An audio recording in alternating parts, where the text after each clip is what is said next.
Greetings, and salutations, beautiful people in the beautiful world. It is me, he is I am him. Zach Latimer, Z Latin. Welcome back to another segment of Right and Ex-Zack. Shout out to a new nation and shots out to you. Again, the listener, man. I understand you could be doing a lot of other things right now, but you are here with me, and I do sincerely appreciate that. Now, first off, just please forgive me. My voice is a little cracked right now. I'm battling a cold right now. So, but at any rate, the show must go on, huh? Today, what I want to talk about and build on is just being aware and listening, man. Just being aware and listening. And I know a lot of times people say, the first thing we talked about are affirmations, and you talk about, commanding and speaking to your situations. And actually, the first thing that one should do, in any type of given situation, before you even begin to speak, before you even begin to talk and give that energy and effort and ashe into speaking, you should give that same energy and ashe and effort into listening, into being aware of your surroundings and what's going on around you, being an intense listener. All right. And the first person that you should probably be an intense listener to is yourself. Okay. You are your most intimate companion. You are your most intimate companion, right? If you look at it in even in like these old documents or old in like these prophetic, these great prophetic leaders in old times, they would always go off and be by themselves, right? Well, you should always look at it like this. You are never by yourself. You're always with yourself. And if you look at it in the sense of if your brain sits within your mind, which sits in your flesh, then why would you have to go off and be with yourself? Why would they need to leave in order to kind of gather their thoughts and really be in an intimate space with themselves? Well, the same reason that somebody would go off and be with a partner that you would go on a date with, that you would go on overseas on a trip with. You would go off to get to know this person, to really get to see their inner workings and how they act in different situations and fill them out. Well, the same thing that you need to do with yourself. You should go to a space and really get to know yourself, get to know your inner workings, and get to really listen to that inner voice inside of you. Because when you become more aware of who you are, then you can become more aware of the things that is happening and going around you. And when you become more aware of the things that are inside of you, you tend to need to ask less questions on the outside because you can already put them in their proper place. Now, this is where you have to be careful, because a lot of people say, well, you could just go inside because that's where all the answers are. There's answers in there, yes, but that doesn't mean there's all the right answers in there. So this is where I would say that it would be incumbent upon one to just, seek counsel. It is not in one's culture to just say, I need to do everything by myself, because there's a lot of internal opinions in there, and internal opinions is just you talking to yourself. That's when the ego steps up and says, this is what it is. And to separate those internal opinions from the internal truths, then it might be wise for one to get counsel, right? And it's just wise for one to be aware of their surroundings and just to look, even when you look at it and to know yourself. And once you know yourself, you can start to properly diagnose the different situations that you're in. And when you can look at this as in even in relationships or even in different places that you go to visit, you will go out there and you would check. Let's go with a relationship first. When you're in a relationship, especially for the women, you should never really listen to a man. Never listen to what he says. You should always watch what he does.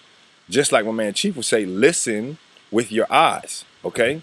So if I'm up here telling you that I'm doing this and I'm doing that and yada, yada, yada, you don't even need to ask these kind of questions of, okay, are you good with kids? You'll see when I'm around kids. You don't need to ask if I'm good financially. You'll see how I handle my finances, and you'll be able to watch it, and then you'll be able to answer your own questions. So then you'll see that the questions that some folks start to ask, they're not even needed to be asked, because you can see it already. They're answering your questions. So you don't need to see if somebody is faithful to you. You don't need to ask them that. I mean, all you have to do is watch them. Watch their actions. Watch what they do. They will answer your questions. But you have to be in tune with yourself. If you're in tune with yourself, then you can be in tune with the universe and everybody that's going around with you, right? So even if we look at it, when it comes down to listening, you need to keep in mind the number 7, okay? And the number 7 is big here, because the number 7 is the caging of your awareness. A lot of people think that this number 7 represents it's a divine number, which it actually is not. It's actually the number 3, because the number 3 is what was given to Olo Damari to work with. The number 7 is the caging of the awareness. The number 7 also represents the 7 open seals. The 7 open seals are the 7 openings that you have on your face, or as my nephew would say, I'll punch you in the face, Uncle Zach, right? On your face. What is that? 2 openings right here, 2 right here, 2 right here, 1 right here. Okay? So, I always thought that was interesting because you have 2 ears, you have 2 eyes, and you have 2 nostrils and 1 mouth. Could this possibly be, and we're going to simplify it, could this possibly be because you are supposed to give more attention, you're supposed to give more attention, energy, and effort into the awareness and the things that are going around you than it is to speaking to it? Are you supposed to pay attention twice as much as you speak? That's possible. Could be, right? Or it's just possible that you're supposed to speak and then react to things as they come, right? But a lot of times, again, we're quick to talk.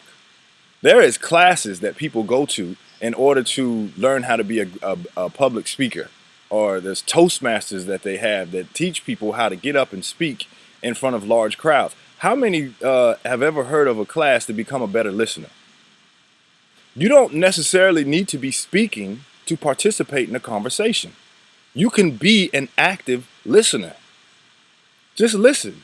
People will answer all the questions that you usually have if you just listen to them. Then you're able to mix and match and put different things together when you just listen.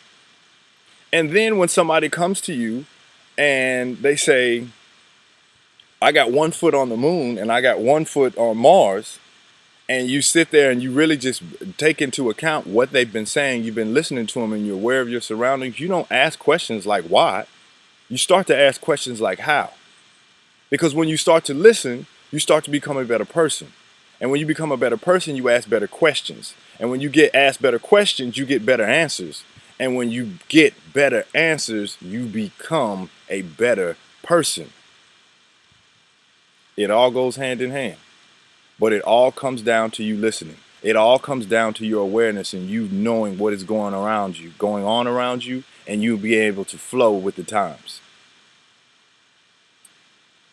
Just listen. Just listen. I will that you got something out of this. I will that you have a wonderful day. And again, if you want to get deeper into this, go over to Enlightenment and Transformation. You can get all that you can handle over there.